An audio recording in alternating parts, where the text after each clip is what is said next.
Hello everyone, my name is Zenitsu and I'm back with another Digimon deck profile video. So today I'm going to be taking a look at EX08, and EX8 offers us lots of new and powerful tools in order to build and iterate on some new and existing decks. And today's deck I'm going to be taking a look at is going to be the latest iteration of the Ice and Snow deck. So Ice and Snow is a fairly simple deck to understand because it's a control deck that sole goal and purpose is to try to attack the opponent's inheritable sources, stripping them away and gaining benefits for not only removing the opponent's inheritables, but also gaining benefits for their Digimon not having any. So our best setup is usually when we have our two big boss monsters on the field at the same time to be able to act as like a sword and shield, being able to remove a lot of threats from the opponent's field, while also being able to floodgate them out of a lot of game actions like attacking, blocking, or sometimes even Digivolution.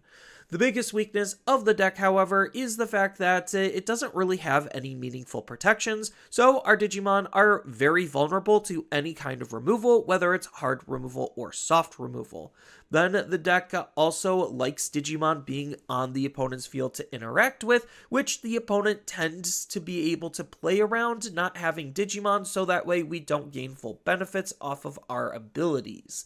But even though I wouldn't recommend this deck to play at a high competitive level, I do think that it is a pretty strong deck with some decent potential, thanks to the mechanical depth that it's working with, thanks to all of the support source stripping has had over the past couple of years when it comes to Digimon, which makes it a pretty fun and interesting deck to build nonetheless. But with all that said and done, let's just dive right into the deck profile and see what we're working with. Starting off with the Digitamas, I am going to be running 3 copies of Hyarimon. So Hyarimon is just the draw egg, and it allows us to draw when we attack as long as the opponent has no Digimon with Digivolution sources on their field, which isn't very hard for this deck to achieve, making it a very easy draw engine for us to use. And then the last Digitama I'm going to be using is going to be the 1 copy of Bukamon, because this card was so good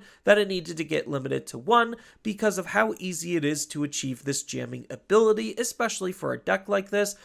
And then when it comes to the level 3s, I'm just going to be keeping it simple and running an all Ice and Snow lineup. So all of these cards do have the added rules text where they also contain Ice and Snow in their trait, which is pretty good because that's the main trait that we're going to be working with for this build more particularly. So as a result, I'm going to be running 4 copies of the EX07 Blukamon as one of the better searchers, looking for our Paildramons, Hexablaumons, and Ice and Snow traded cards, while also having the inheritable ability to constantly being able to trash the top card off of the opponent's Digimon's Digivolution source, which is really nice at making sure the opponent isn't going to have any Digivolution sources on their Digimon. Then, also from EX7, I'm going to be running 4 copies of Snow Agumon. So this arguably is the weakest rookie and probably the most flexible, so if you want to take any rookie out to play something else, this is the one to do it, because it's not really doing a lot, where the inheritable ability is basically the exact same as Blukamon's, and its native ability is just Iceclad, which isn't likely to matter, but it could still come up every now and then. The main reason why we're playing this is because there's actually not a whole lot of level 3s that have the Ice and Snow trait, so this is just one of the few that fits that bill, but could easily be anything else that's playing along with the mechanic of source stripping the opponent's Digimon. Then when it comes to the last rookie of the deck, that's going to go to the 4 copies of the brand new EX08 Penguinmon. So this Digimon can Digivolve on top of Hyarimon for a little bit cheaper, so we do have to keep in mind when we see Bukamon that we will actually have to pay the extra Digivolution for this card. But when it comes to utilizing Penguinmon, it's actually one of the better level 3s that we have, because it's really good on tempo thanks to its native ability where during your turn, when this Digimon would Digivolve into an Ice and Snow traded Digimon, we get to reduce the Digivolution cost by 1, so it's just helping us be able to climb our stages that much faster and efficiently. Then its inheritable ability is actually pretty solid because it's a when attacking ability, not limited to once per turn, where we get to give one of the opponent's Digimon security attack -1 until the end of the turn, so in case that their Digimon is kind of able to do something, the security attack minus will ensure that they really can't do any damage, making their Digimon that much less threatening. Then, when it comes to the level 4s, again, I'm just going to keep it simple and run all Ice and Snow traded cards, utilizing 4 copies of EX07 Paildramon. So, this card, when we Digivolve up into it, allows us to trash the bottom 2 Digivolution sources off of one of the opponent's Digimon. Then, the real benefit of this card is if they have no Digimon with Digivolution sources in play, our Digimon gets to gain jamming and blocker until the end of the opponent's turn, so that way we have really good ways to buff our Digimon with some really solid keywords. Then the inheritable ability, again, isn't really doing anything special. We've seen it on Snow Agumon and Bluegamon, just more ways to continuously source strip the opponent's Digimon. And then when it came to the other big supporting level 4 Digimon, that's going to go to the EX08 version of Frigimon. So we do have to know that if we're Digivolving this on top of anything but an Ice and Snow traded Digimon, it is going to cost a little bit more, which is why I tried to keep my rookies to be just purely Ice and Snow for that tempo. But outside of the tempo, this card's pretty decent because it natively has the Ice Clad ability. Then its other native ability is an on-play and when Digivolving ability, where we get to trash the bottom 2 Digivolution sources off of one of their Digimon. And then if your opponent's Digimon has no Digivolution sources in it, we also get to gain a memory, which helps with our overall tempo and efficiency on climbing our stages. Then, when it comes to its inheritable ability, it's doing the exact same thing as Penguinmon, being able to have ways to be able to debuff the opponent's Digimon even more.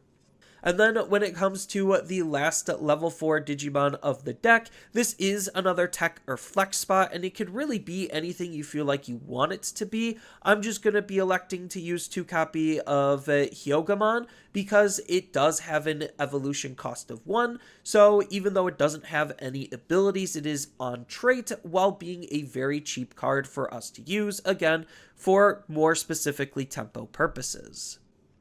And then when it comes to the level 5s, I'm going to be, again, still just keeping it simple, running more Ice and Snow traded cards. So that means that I'm going to be using the best of what we have, which is going to be 4 copies of Polar Bearmon. So Polar Bearmon is an absolutely insane card at how good this card can be. Yes, again, it is just like Frigimon, where it's going to be more expensive, Digivolving on top of anything but Ice and Snow. But because everything is Ice and Snow, we really don't have to worry about that. It natively also has the Ice Clad ability, while also having its own on-play and when Digivolving ability, where we get to trash any 2 Digivolution sources off of the opponent. The added bonus to this ability is then one of the opponent's Digimon with no Digivolution sources can't suspend or activate their when Digivolving abilities until the end of their turn, which is really good at, again, just trying to make their Digimon as useless as possible, even locking them out of specific abilities.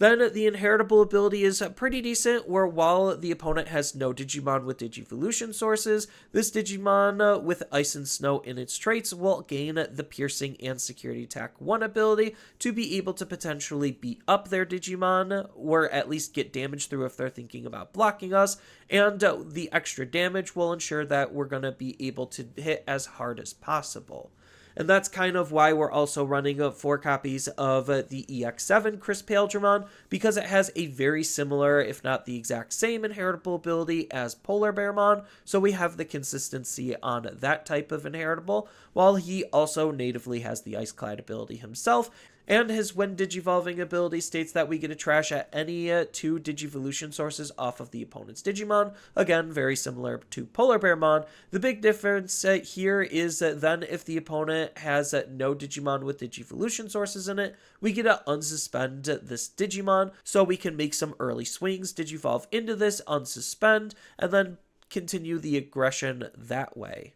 And then when it comes to the level 6s, we have 2 very strong ones that we're going to be working with, being the main focus of the deck. So the brand new level 6 that we're going to incorporate is going to be 3 copies of the EX08 Scottymon. So this Digimon has the Ice Clad and Barrier ability, which is pretty good because Barrier actually offers us some form of protection in the form of losing out on our security when this Digimon would be deleted by battle. Then this Digimon also has a really good when Digivolving ability where we get to play out a level 4 or lower ice or snow traded Digimon from our hand without paying its cost. So this is a good card to combo with something like Sorcerermon or Frigimon. Then for each of the opponent's Digimon with no Digivolution sources in it, we get to add 1 to the maximum level. So the more Digimon that the opponent has without any sources, the higher the level of Digimon we're able to play out,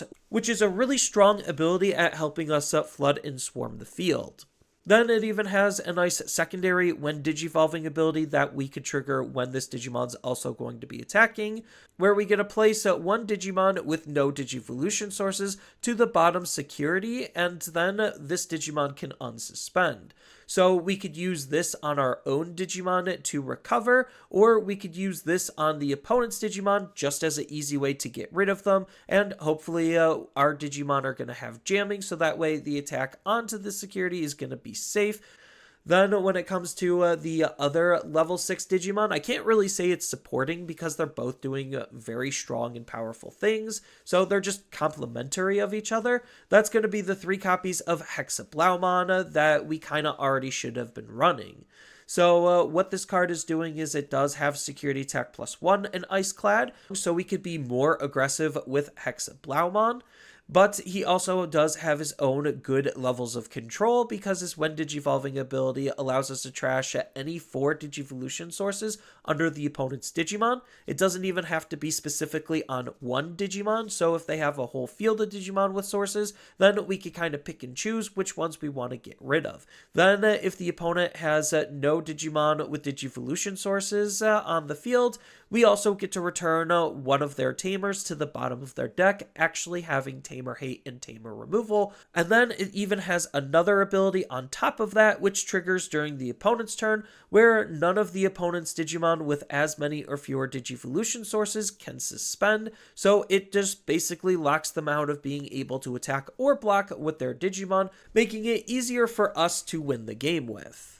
And then when it comes to the level 7s, we do have a decent amount of options in which we have to choose from. So you could always run the classic Omnimon. You could think about running the DNA Aegistramon that we just got with the EX08 as well. Or we could run whatever level 7 ace we feel like. And I'm going to be electing to use Gabumon Bond of Friendship Ace as that primary level 7. So this is a pretty decent card, not only just because it's an ace Digimon, so it does have some extra defense capabilities thanks to the hand counter blast Digivolution effect, but it's really strong at being able to remove the opponent's Digimon, which we're not really trying to do. We're just trying to stun lock their Digimon to make them useless, and sometimes we do actually just need to get rid of a threat, which this card helps us do, because we get to return 2 of the opponent's Digimon with as many or fewer Digivolution sources as this Digimon to the bottom of their deck, and because we're constantly source stripping,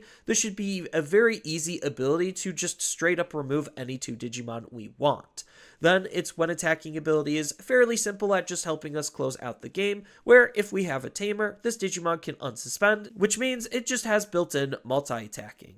And then when it comes to the Tamers, we do have some pretty decent flexibility on the Tamers that we could run because, again, the mechanical depth of just removing inheritable sources is something that the game's been playing with since its beginning. So there's a lot of different options that we could choose from, but again, I'm just trying to keep things as simple as possible, which is why I'm going to be running 2 copies of Davis as another consistency card, while this card is also going to be the deck's dedicated memory setting tamer, so that way we're always going to start our turn with at least 3 memory. And the card to help us gain even more memory is going to be the 3 copies of Suzune. So this card at the start of our main phase, if the opponent has a Digimon in play, which they reasonably should, then we get to gain a memory. So the more of this card we have on our field, the more memory we can gain, especially if we're already starting at 3 thanks to Davis. Then she has another ability that's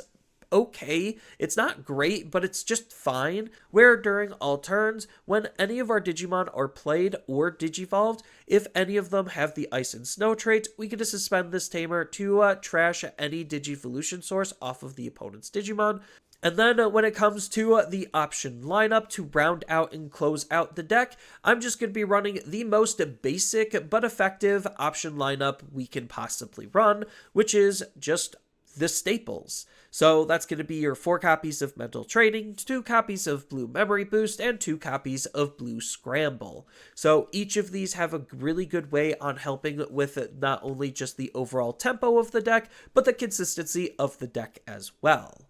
But for the most part, this is just my interpretation of the build, and I do know there is a lot of different ways that you could approach building the deck, thanks to the mechanic of source stripping. So it really just depends on the cards that you have access to, what you want to play and prioritize, and the meta that you're anticipating playing against, as far as what cards are going to be more beneficial to be able to customize the deck to your liking. And as I already mentioned before, we do have a whole bunch of other cards that we could think about utilizing to be able to spice up and vary the builds. But when it comes to some potential future support, right now we actually don't have any confirmed future support that's directly impacting this deck. So for the time being, we're just going to have to rely on any good generic cards that are going to be coming out that we can try to squeeze inside of this deck if it even wants or needs any of them at all. But there is a little bit of light at the end of the tunnel when it comes to future upgrades, just because this is a very common mechanic for Digimon to be working with, and the fact that Suzune being a Liberator character means that she's most likely going to appear again, and when she does, come with a new wave of support. But that's all I really have for this deck profile. As always, feel free to tell me your thoughts down in the comments below, and while you're down there, you might as well leave that like and subscribe if you enjoyed this type of content and want to see more of it, and don't forget to hit that notification bell so you can stay up to date when my videos go live next, or whenever I do a live stream. And with that, I hope to see everyone in the next video.